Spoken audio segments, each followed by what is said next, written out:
All right, well, I'll just start. So this is a presentation on some work I did with my collaborators, Matthias Scheurer, Harley Scammell, and Tommy Lee on the physics of twisted bilayer graphene. All right, so the skeleton of the argument in this talk is basically that there's good experimental evidence that the normal state, which birthed the superconductors and correlated insulators in TBG, is a certain theory of Dirac fermions.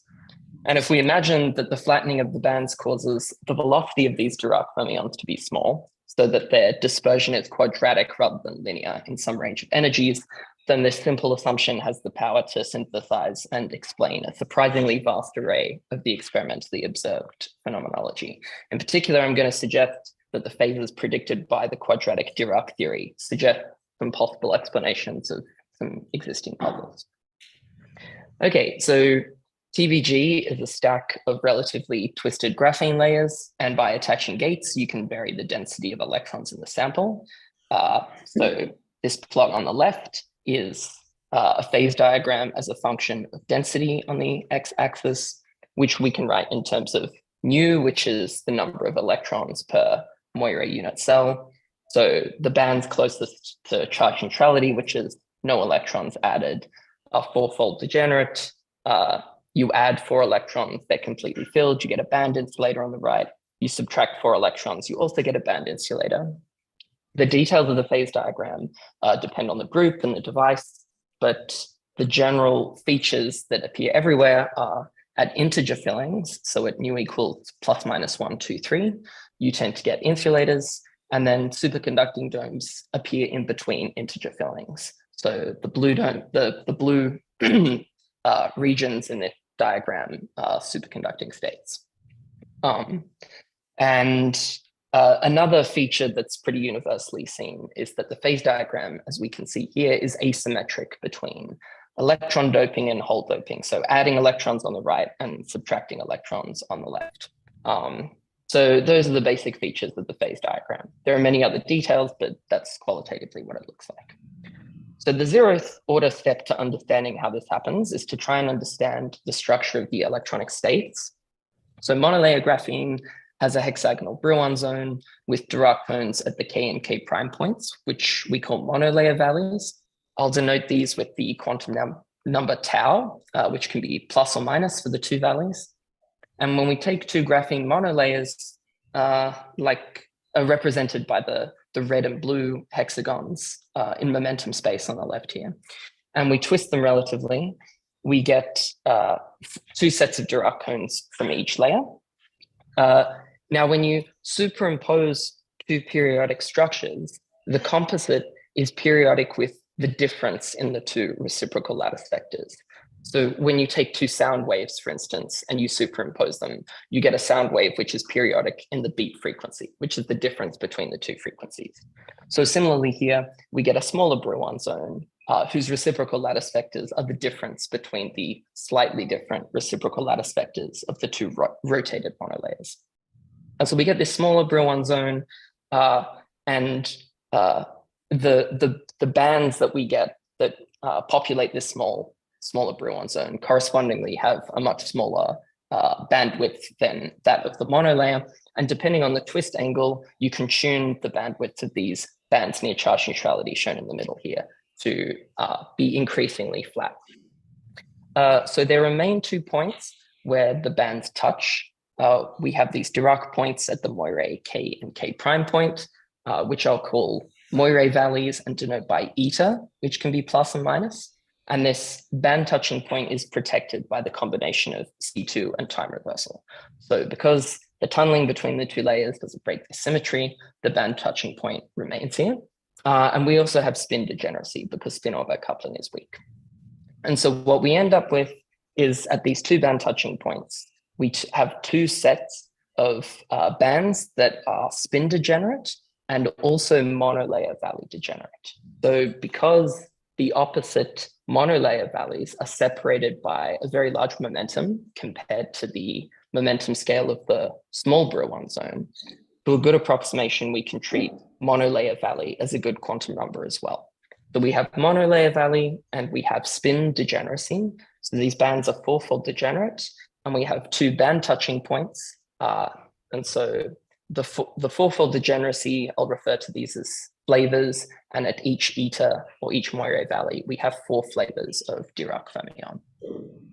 Okay, and as we tune the twist angle, the velocity of these Dirac fermions gets small, the band as a whole gets very flat, although it's worth noting that in experiment, it's known that the bands are a lot less flat than what is predicted by band structure calculations. Now, you might think that what you get as you increase the chemical potential is what we have in the middle here, where we have these 4 flavors of Dirac points. And then as we increase the density, they get filled up equally because all 4 of them are degenerate.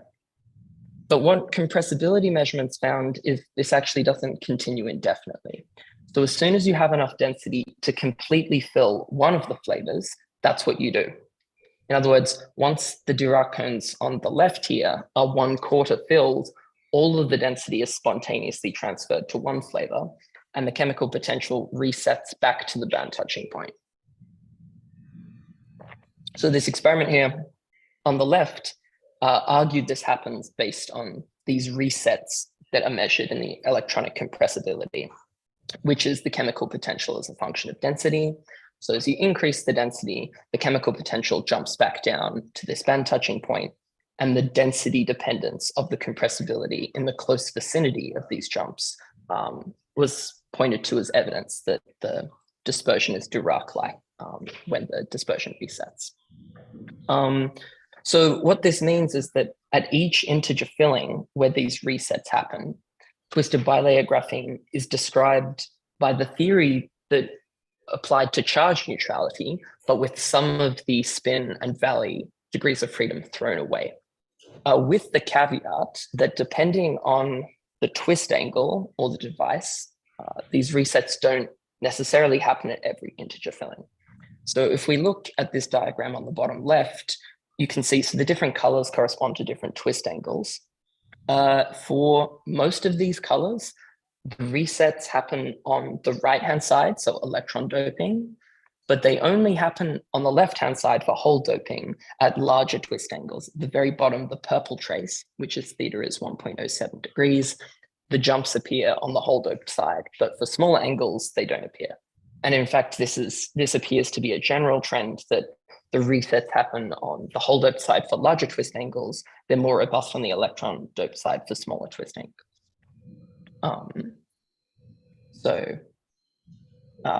Right. This phenomenon is also consistent with a number of other experiments in twisted bilayer graphene. So on the left, we have, this is a plot from the very first paper on twisted bilayer graphene from Pablo's group. So this is the hole density. And we see that as we increase the density past charge neutrality, basically this says that the size of the Fermi surface is growing larger and larger. And then at half filling, suddenly the Fermi surface jumps back down to a point and the hole density vanishes. We also see abrupt reductions of the density of states in STM measurements on the right, and more recently, this electron spin resonance experiment, which I'll talk a little bit more about later, which gives evidence essentially for spin and valley polarization at plus minus half filling on the electron and hole doped side. So there are a couple of points to note about these revivals. The first is that they start appearing at much higher temperatures than the superconductors and insulators at around 25 Kelvin. And so this polarized Dirac state that appears at integer fillings should be thought of as the high temperature parent state of the superconductors and insulators. So the superconductor and the insulator appear in a normal state that consists of this Dirac theory at each integer filling. As I said before, the resets tend to appear at different angles for for holes and electrons. And so if we are to blame this polarized Dirac theory for the superconductors and insulators, this naturally would then explain the asymmetry of the phase diagram I originally showed between electron and hole doping. And additionally, since the chemical potential after each reset is set back to the band touching point, This means that the Fermi surface has this circular Dirac-like form throughout the phase diagram, rather than being close to a Van Hove singularity or a nested point in the band structure. So some theories have considered that, in the higher parts of the higher energy parts of the bands further away from the Dirac point, there are saddle points and other interesting features. But if you keep being reset back to the band touching point, then these features are not the ones which are close. These parts of the band structure are not close to the Fermi level. Now, actually, as a function of twist angle, you can make the resets go away, and they're then often replaced with Van Hove singularities. So that's what we see in these plots at the bottom here.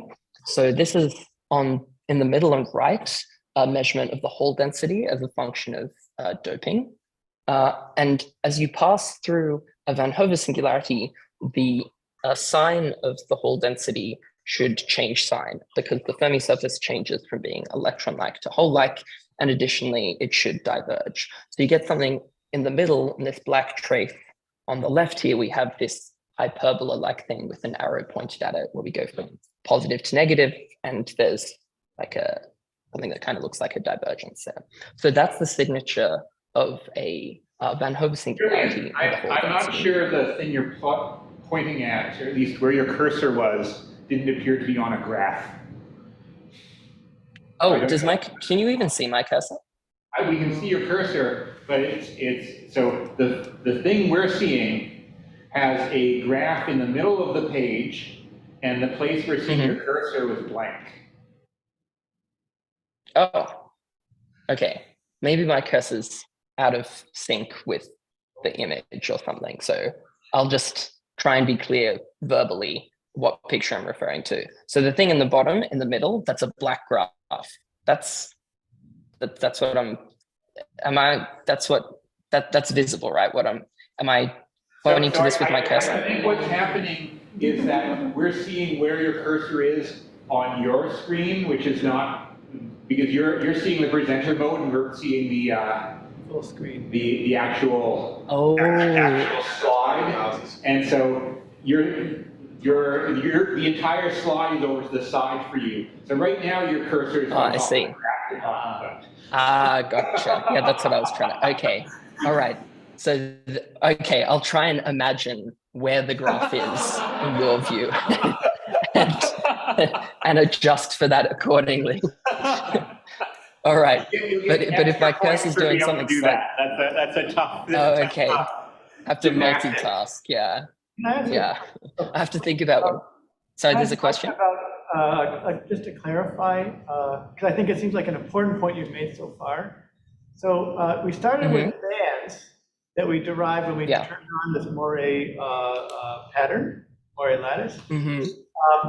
But then we get these revivals that you highlighted as showing up in experiments.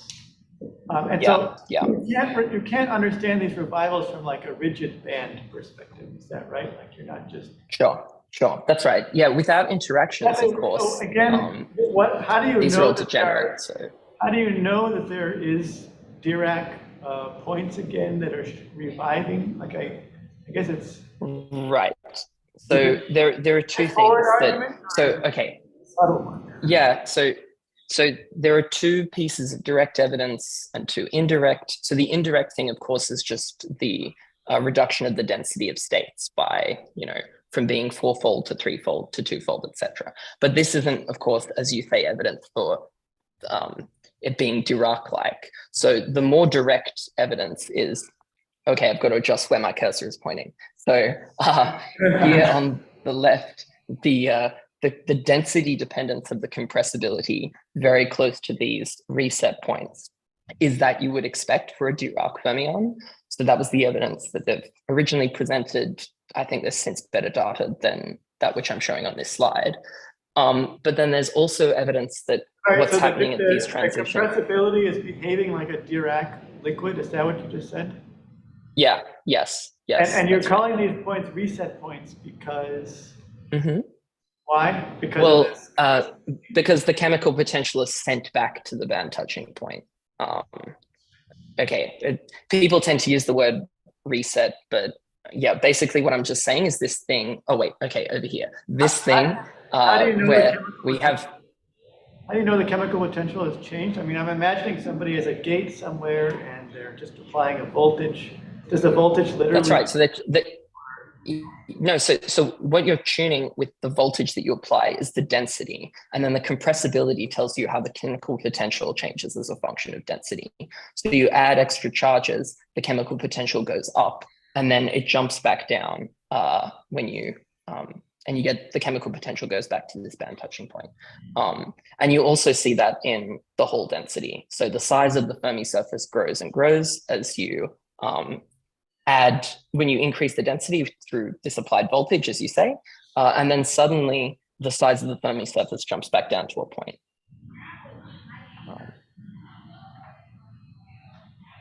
Oh, is there someone speaking in the background? There might be some noise in the background. That wasn't. Oh, okay. Oh, okay. So does that answer your question? Explain again. How does compressibility tell me about the chemical potential? Well, it's the compressibility is this quantity here. It's the derivative of the chemical potential with respect to the density. So you're integrating this function to get the. Yeah, that's right. That's right. Okay, thank you. No worries. Oh yes, and so other than the compressibility, there's also this experiment in the middle here, which I'll come back to, which gives evidence that what's happening is some of the spins and valleys are being polarized. So that also supports this picture. Anyway, so what I was saying before is there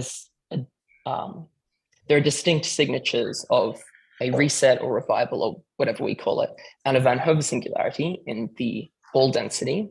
So in the middle here, so the reset appears as a sudden jump back down of the Hall density. So this is what we see on the electron doped side in this black line.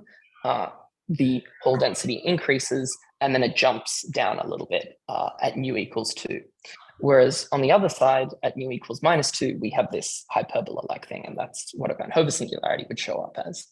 And by contrast, in this red graph on the right, which is for 1.1 degrees, we have some jagged-looking Van Hove singularity-like things on the electron-doped side, but we have something that looks like a reset on the Hall-doped side. Now, it turns out that, so as you tune the twist angle, the angle at which the resets disappear and are replaced by Van Hove singularities are precisely those angles at which TC drops to 0.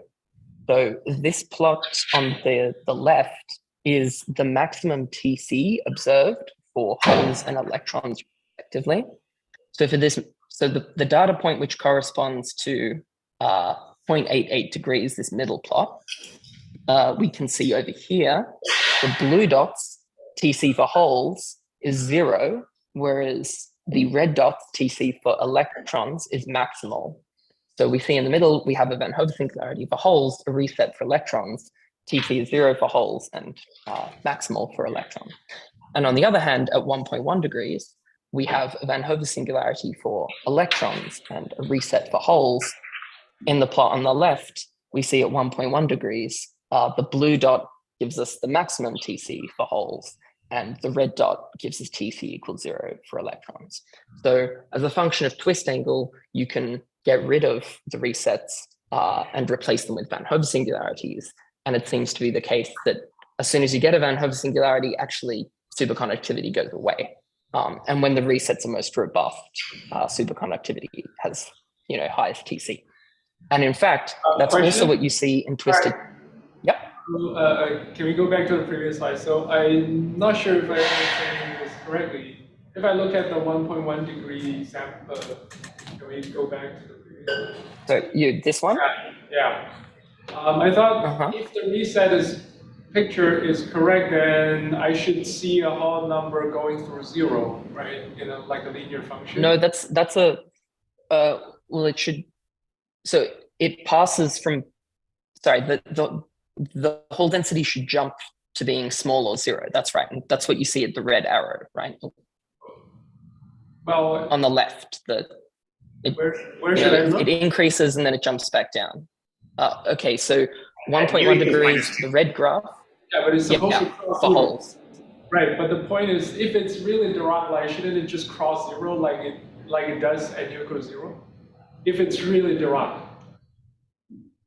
Well, it shouldn't cross zero because that would mean that you change sign, which would mean that you go from electron-like to hole-like Fermi surface. But really what happens is it goes from hole-like to hole-like, but it's becoming a larger circle as we move from right to left. And then suddenly the circle jumps back down to being a point or a very small circle or something. And why do we call that Dirac? Because when the chemical potential is, so when the chemical potential was at 0, we had these band touchings that crossed the Fermi level, these Dirac points. And what happens is, as we increase the density, eventually all of the density gets transferred to some subset of these flavors, and the chemical potential returns to crossing these Dirac points. So the picture on this slide is what you expect to happen at u equals 1 if the reset happens at u equals 1. For u equals 2, you get the same thing, but 2 of the flavors on the right are filled, and the chemical potential is intersecting the 2 remaining Dirac points.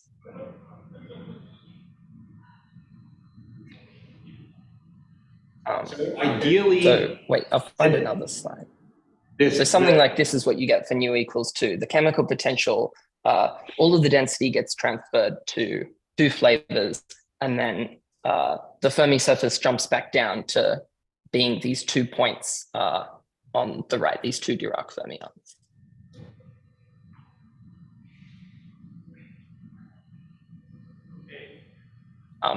Does that make sense? Maybe I need to think about this, but please go on. Sorry, let me not interrupt.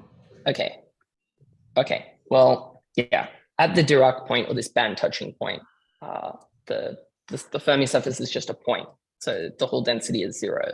So what's happening on the right here is the Hall density, which was becoming larger and negative, jumped back down to being close to 0. So the Fermi surface has gone from being a circle to a point. Okay, so that's basically what's happening.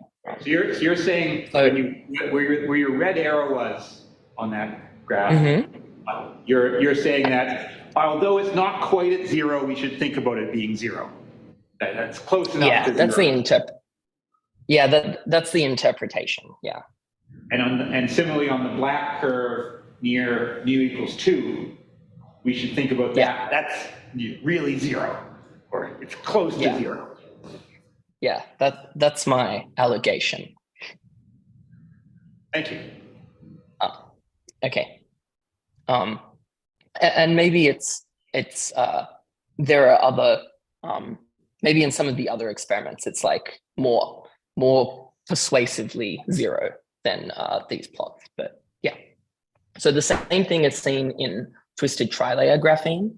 In twisted trilayer graphene, a displacement field, which is just an electric field applied perpendicular to the sample, can also have the effect of getting rid of the resets and reintroducing Van Hove singularities. And the same thing is seen, that once you lose the resets and you get a Van Hove singularity, superconductivity disappears.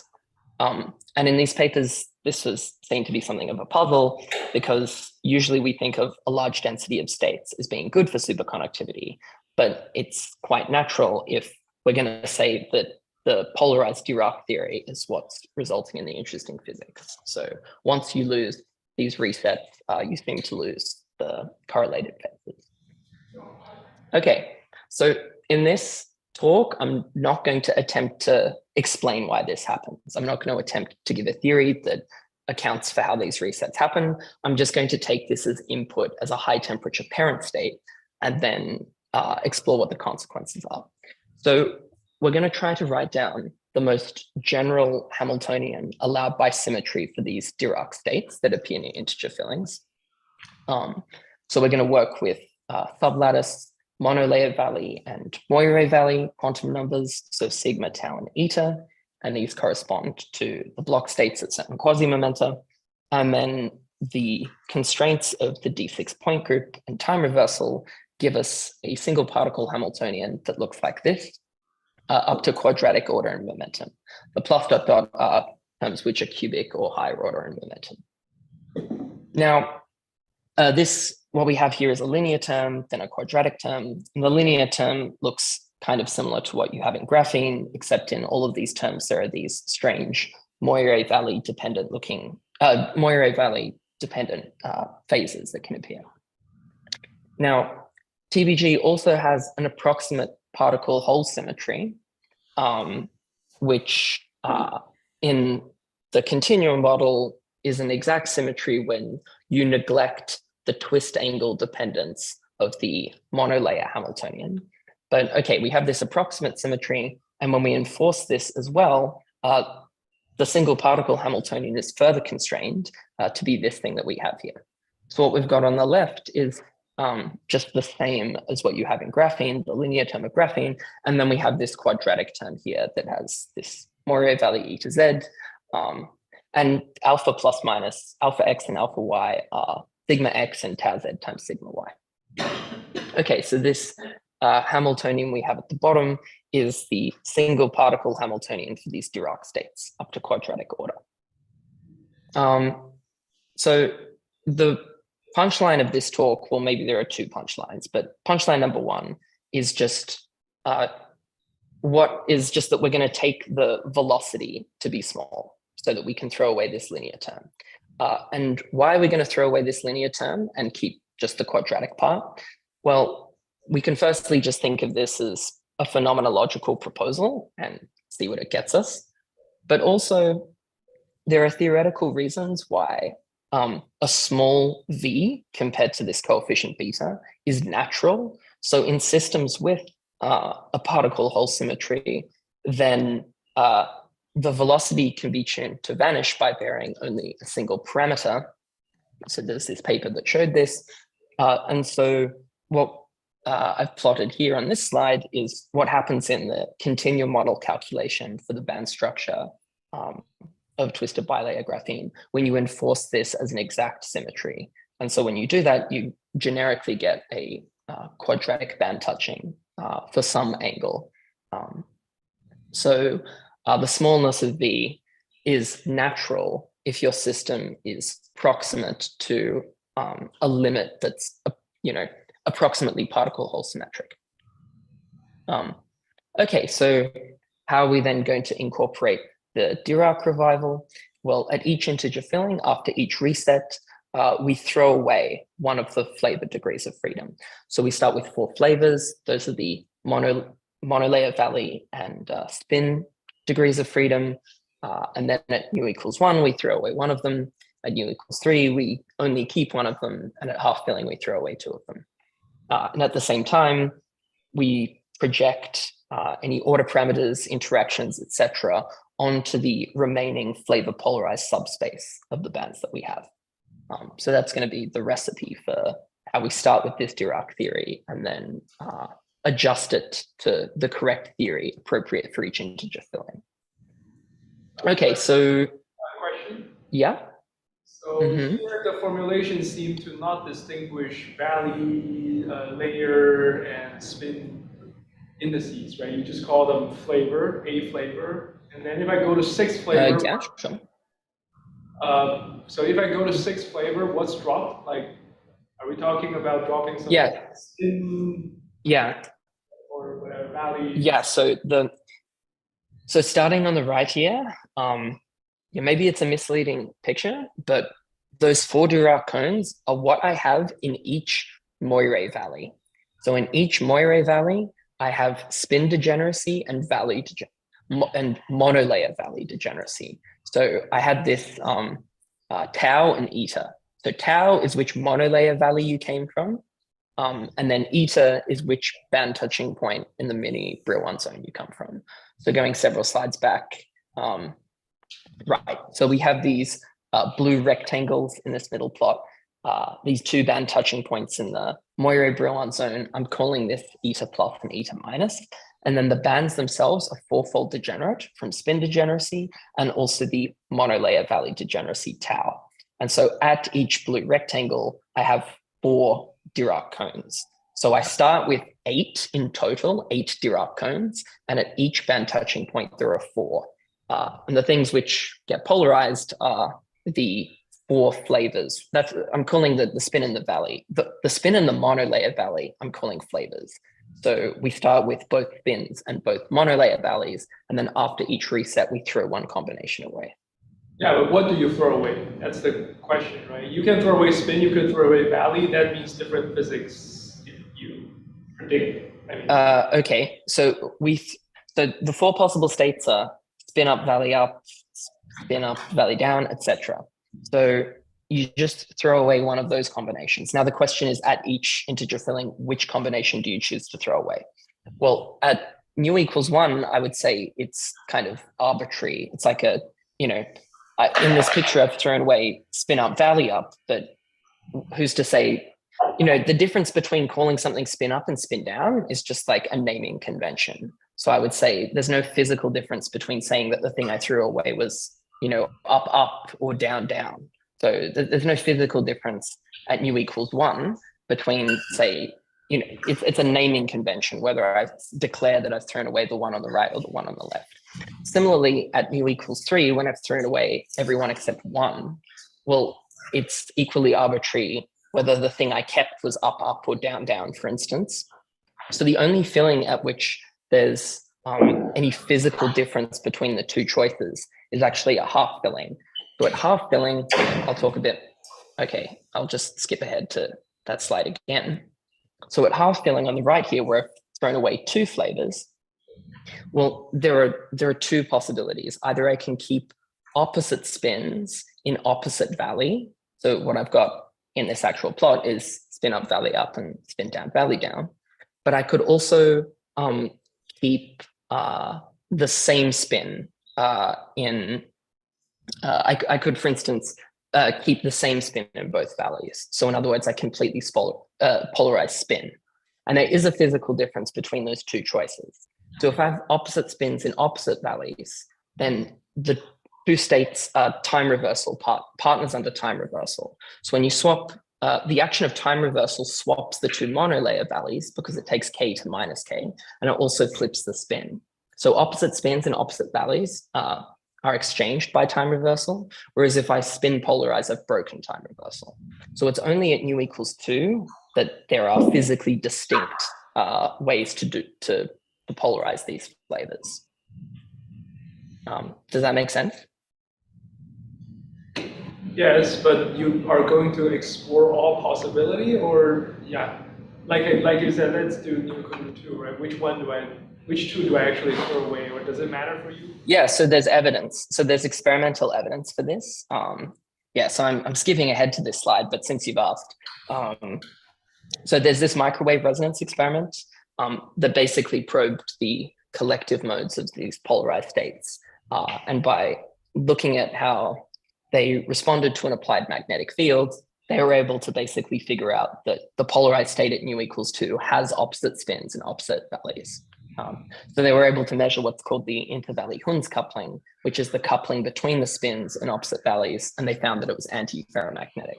So this experiment actually tells us that the polarization at half filling is opposite spins and opposite valleys, not the same spin.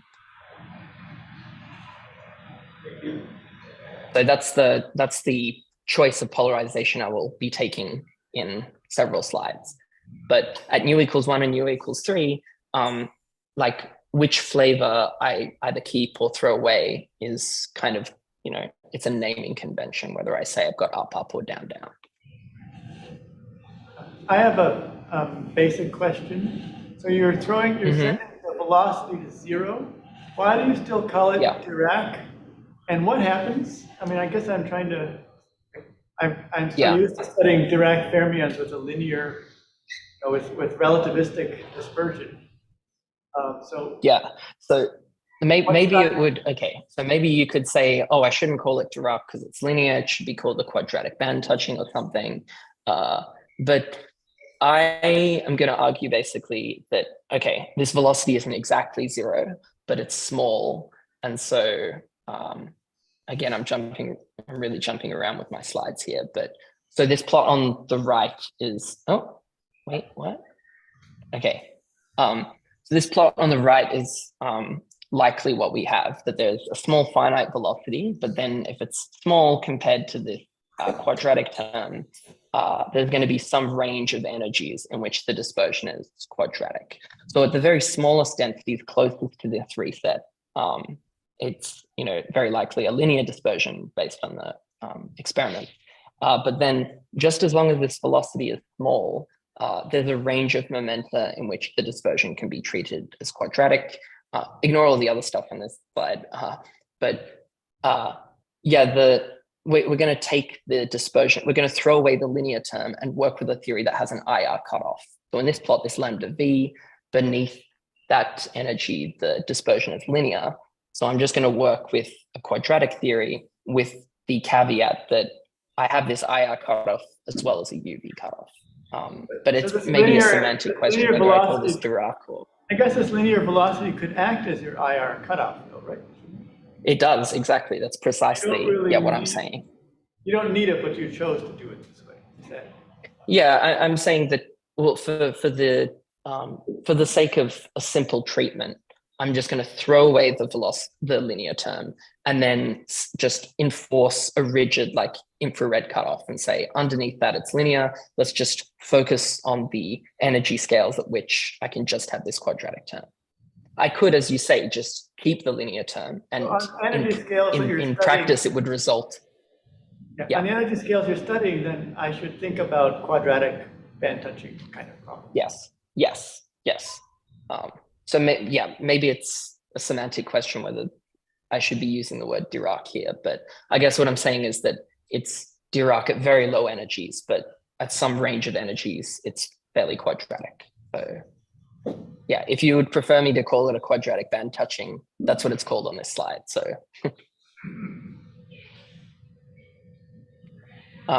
so does that answer your questions? Yes, please.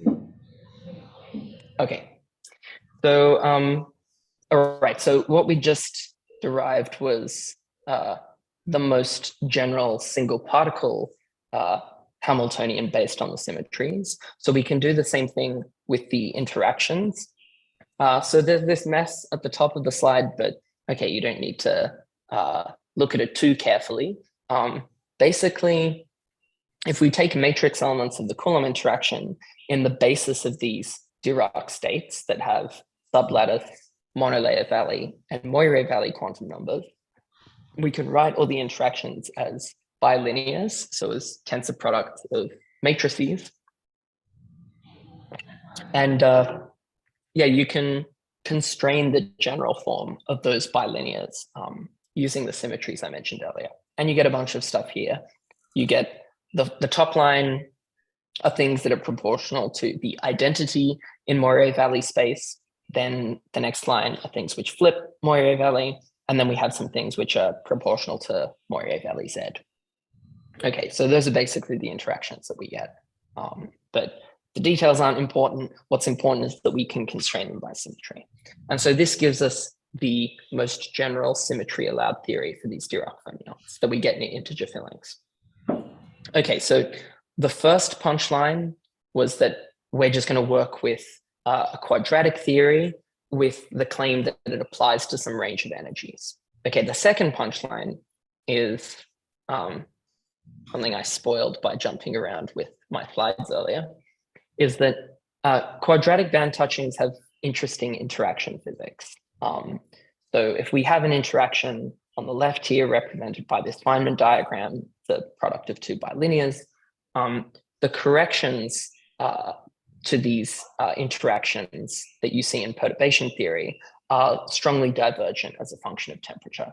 So we have, this is an example of one such correction, and what we get is an integral where we have the phase space for 2 dimensions in the numerator, d2k, and then what we have in the denominator is the energy of a state just below the band touching and just above. And if we have a quadratic dispersion, we get something that's k squared in the denominator and k squared in the numerator. So we get something that's logarithmic in temperature. So it's log of the UV cutoff divided by temperature. And so as we go to low temperatures, these things blow up. And so we have these this strong enhancement of interaction effects as a result of the quadratic dispersion and the fact that we have this band touching point. On the other hand, if we had a linear dispersion, playing the same game with dimensional analysis, we would have d2k in the numerator, but linear in k in the denominator. So we would get something that's proportional to temperature, basically. And so as t goes to 0, these corrections scale to 0. And so that's the difference between having a linear dispersion and a quadratic dispersion.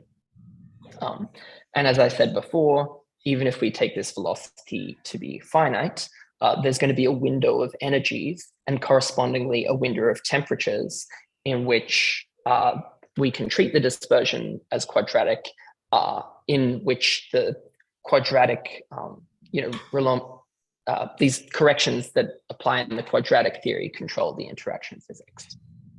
I have a question. So are the couplings, I guess they're marginal? Are they marginally relevant or marginally irrelevant? Are they marginally relevant? So they're marginal. Irrelevant?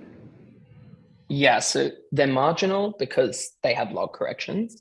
Now, in order to determine whether they're marginally relevant or irrelevant, of course, you have to calculate the associated beta functions, which is what we have on the next slide. But basically, it turns out that some of them will be marginally irrelevant and some will be marginally relevant.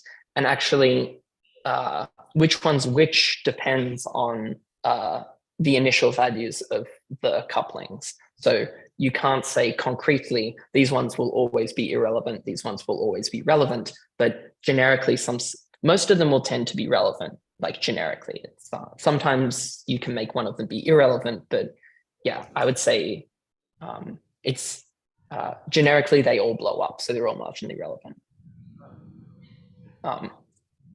So yes, as I said, what we need to do we have these divergent corrections to the interactions, which are these represented by these 4 diagrams here.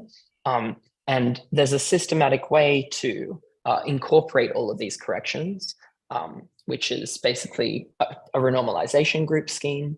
And the one that we use is we define an RG time that's the UV cutoff divided by the temperature.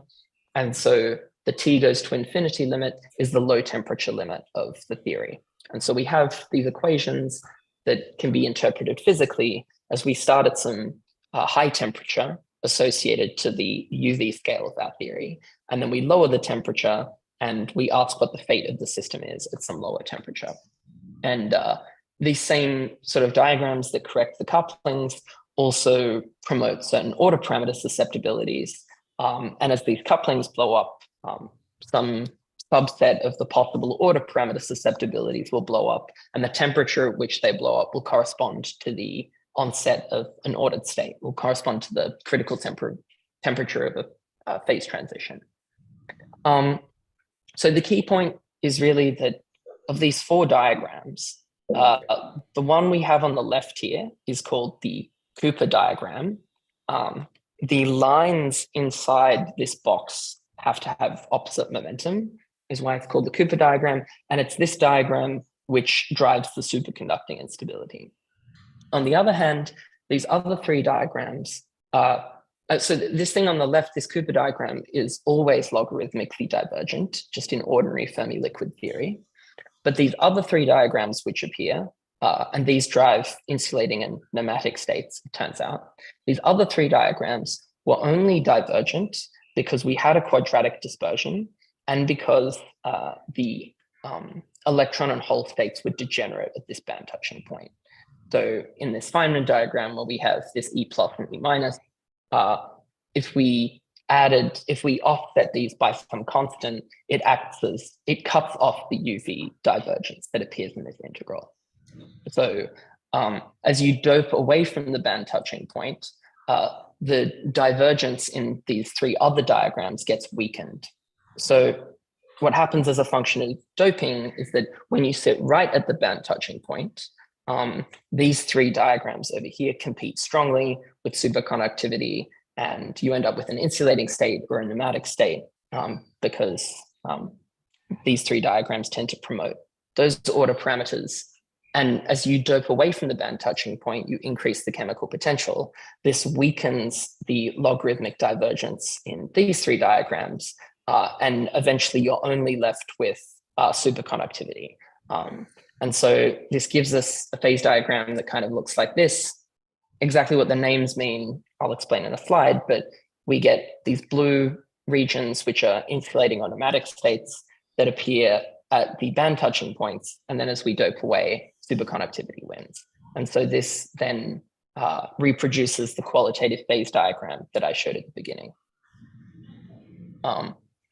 So what are the ordered states that appear?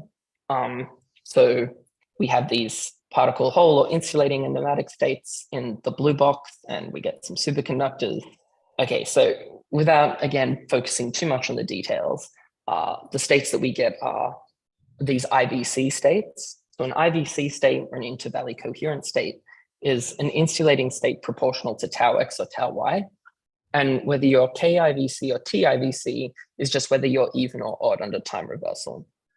So TIVC is even under time reversal, K is odd. And then we also get these nematic states, which are proportional to sigma x or sigma y. So these take the quadratic band touching and split it into linear band crossings and break threefold rotation down to twofold. And then we also get these sublattice polarized states proportional to sigma z, some of which have non-zero Chern number, others just have zero Chern number. And then we get some superconducting states. The ones of interest to us will be this A2 and this E, which I'll talk a little bit more about in a few slides. Okay, so these particle hole order parameters that appear near integer fillings can explain a lot of the things that are seen near integer fillings. So as I mentioned, we have these insulating states, some of, oh, sorry, was there a question? No, maybe that was just some distortion. So we have these insulating states at integer filling, some of which have zero or non-zero Chern number. Near the charge neutrality point, there's evidence in STM for nematic order. A more recent experiment saw this strain-driven transition between a charge neutrality point that was gapless in the samples that were more strained and was completely gapped for the very low strain samples. In a slide or two, I'll explain why this is also evidence for nematic order. And the degeneracy of the Landau fan can also be used as an indication that threefold rotation symmetry has been broken. So in charge neutrality, there's evidence of nematic order, and there are Chern or non-Chern insulating states at all integer fillings. Okay, so let's take the RG analysis of this Dirac theory and apply it to what happens at charge neutrality. So for a fairly wide range of parameters for initial couplings, the general trend is what we have here. This is a plot of the order parameter susceptibilities, basically, as you lower the temperature. And so green and red, we have closely degenerate MPN. Green is nematic and red is KIVC. So we have fairly closely degenerate KIVC in nematic order. And this idea that these two states are closely degenerate could naturally explain this experiment I mentioned just a moment ago. So strain couples to nematic order. And so the samples that are more strained, nematic order gets enhanced. And the nematic state, as I mentioned, splits the quadratic band touching into two Dirac points. And so it results in a gapless semi-metallic theory. And if strain is very, very weak, as is the case in this for the sample associated to this plot on the right, then it's possible that KIVC is the leading state. And the KIVC state produces a gapped charge neutrality point. That would naturally explain this experiment. So then we can ask what happens at nu equals 2 at half filling. So this is a slide I've already shown. And as I've already explained, there's evidence from this microwave resonance experiment that the choice of polarization we should take at this filling is to keep opposite spins and opposite values. So we take this polarization and we project our theory onto this polarized subspace, and then we run the same RG analysis. So some recent experiments on the insulating state near mu equals plus minus 2 have raised some interesting questions. So, okay, this is a bunch of stuff on this slide, but basically what they did was they tuned the density into this insulating state near half filling. And then what we get on the right here is the Fourier transform of the spatial pattern that was seen in STM in this insulating state. Now up here on the top right, we have just the Bragg peaks of graphene. This is outside the insulating state. And as we pass into this insulating state at half filling, we obtain these smaller Bragg peaks at these momenta 2 times K, where K is the monolayer Valley momentum. So this suggests that the insulating state at nu equals -2 is one of these IBC states that I mentioned earlier, that is like a charge density wave that you get by pairing electrons from opposite valleys, so that you get a density wave state that has the center of mass momentum 2K. Now, why is this a puzzle? Well, it turns out that this experiment tells us that the insulating state at half filling is a TIBC. So you might have thought that KIBC, because it's also an insulating state proportional to tau x, you might have thought that KIBC should also produce such a pattern, but it turns out it doesn't. There's a selection rule related to time reversal symmetry and Moiré translation symmetry that you can use to prove that there should be no Kekulé pattern in the local density of states produced by a KIBC. And the reason this is puzzling is because every theoretical paper that there is prior to this experiment predicted that the ground state near half filling should be KIBC. So these plots in the middle of this slide, these are actually for twisted trilayer graphene, but the same thing is seen in all of the numerical studies for twisted bilayer, is the energy of various candidate ground states. And the like gold line is TIBC, and these turquoise lines are KIBC. And so we see KIBC has negative energy in all of these plots, so it's a favored ground state. TIBC is always positive energy, so it's never favored as a possible ground state, let alone a close contender with KIBC. And the energy difference between them is always like fairly large. So in these plots, it can be as much as like 5 MeV. So there are some proposals that if you include the phonons of monolayer monolayer graphene, these phonons can promote TIBC, but even in these theories, at best, TIBC is still a close contender with KIBC. So all of the theoretical work on twisted bilayer graphene prior to this experiment strongly favored KIBC, and basically TIBC was the least favored candidate order of like everything that was considered. Julian. Okay, so yeah. Can you wrap up in like 5 minutes? Oh yeah. Okay, sure. Okay, so basically, for a fairly robust range of parameters, the Dirac theory with flavor polarization produces TIBC as the leading insulating state at half filling. Interestingly, because of the symmetries of this Dirac theory, this Moiré sublattice polarized state is nearly degenerate with it. It'd be interesting to see if that has consequences for experiments. And in this RG analysis, the superconducting states, which are just subleading to TIBC and become the dominant ground state as you dope above the band touching point, are these E and A2 states, which are both odd under C2X symmetry. So that's twofold rotation and swapping the layers. And this can potentially explain a different puzzle, which is the tunneling profile in the superconducting state, where basically as a function of density, as you enter the superconducting state, this is an experiment for twisted trilayer graphene actually, as you enter the superconducting state, you have this U-shaped profile in the tunneling density of states. And then as you increase the density further, it evolves into a V-shaped looking profile. So this suggests an evolution from fully gapped superconductivity to nodal superconductivity. Now, because these superconducting states are odd under C2x, it means that the gap function has to vanish at C2x symmetric points. So along the gamma m line, the superconducting gap has to vanish.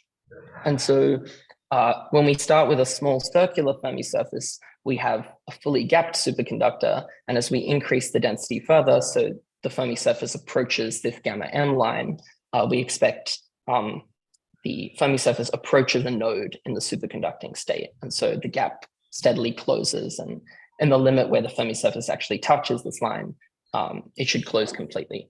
So these superconducting states could also potentially explain this strange evolution of the superconducting gap with doping. Lastly, I'll probably skip over some of the last few slides, but there are a bunch of other interesting consequences of this viewpoint. So superconductivity is generally not seen when TVG is aligned with hexagonal boron nitride.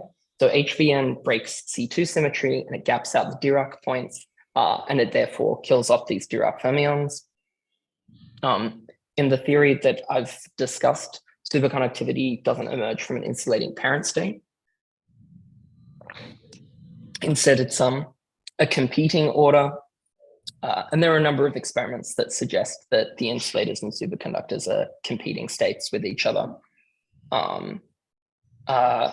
Just quick comment is that the superconducting states that are predicted near 1 and 3 are finite momentum states, which for certain reasons are more susceptible to disorder.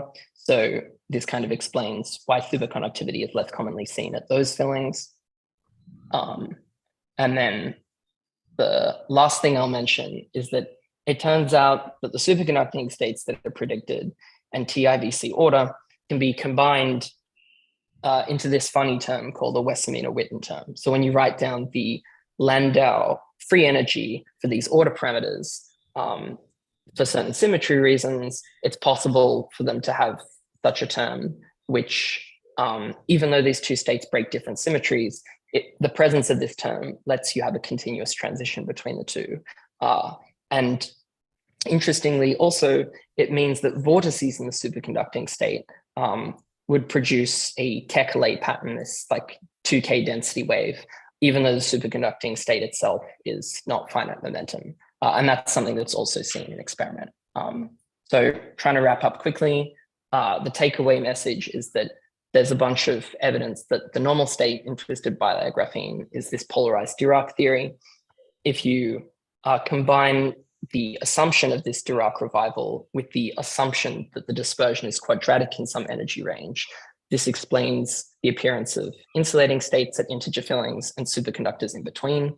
It explains the electron-hole asymmetry of the phase diagram, and it explains several other things related to the particular ordered states that appear. So that's the end of my talk. Thanks.